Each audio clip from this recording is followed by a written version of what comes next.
Chapter 3. Now the serpent was more subtle than any beast of the field which the Lord God had made. And he said unto the woman, Yea, hath God said, Ye shall not eat of every tree of the garden? And the woman said unto the serpent, We may eat of the fruit of the trees of the garden, but of the fruit of the tree which is in the midst of the garden God hath said, Ye shall not eat of it, neither shall ye touch it, lest ye die. And the serpent said unto the woman, Ye shall not surely die, for God doth know that in the day ye eat thereof, then your eyes shall be opened, and ye shall be as gods, knowing good and evil. And when the woman saw that the tree was good for food, and that it was pleasant to the eyes, and a tree to be desired to make one wise, she took of the fruit thereof, and did eat, and gave also unto her husband with her, and he did eat. And the eyes of them both were opened, and they knew that they were naked, and they sewed fig leaves together, and made themselves aprons.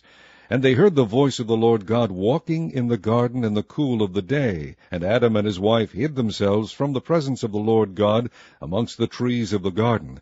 And the Lord God called unto Adam, and said unto him, Where art thou? And he said, I heard thy voice in the garden, and I was afraid, because I was naked, and I hid myself.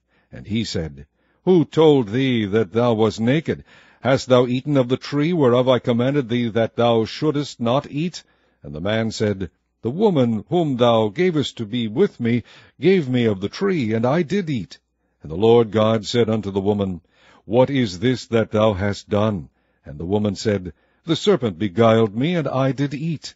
And the Lord God said unto the serpent, Because thou hast done this, thou art cursed above all cattle, and above every beast of the field. Upon thy belly shalt thou go, and dust shalt thou eat all the days of thy life.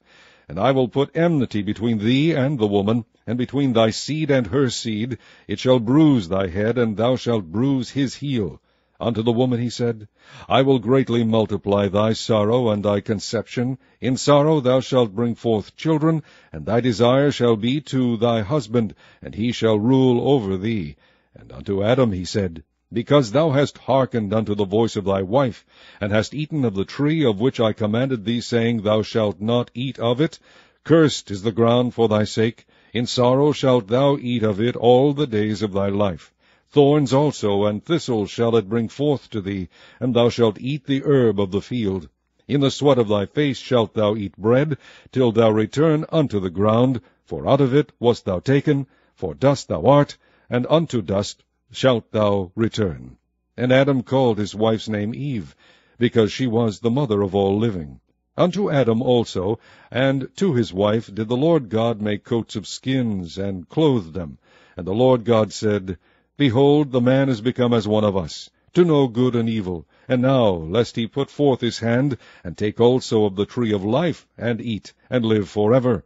Therefore the Lord God sent him forth from the Garden of Eden, to till the ground from whence he was taken. So he drove out the man, and he placed at the east of the Garden of Eden cherubims, and a flaming sword which turned every way, to keep the way of the tree of life.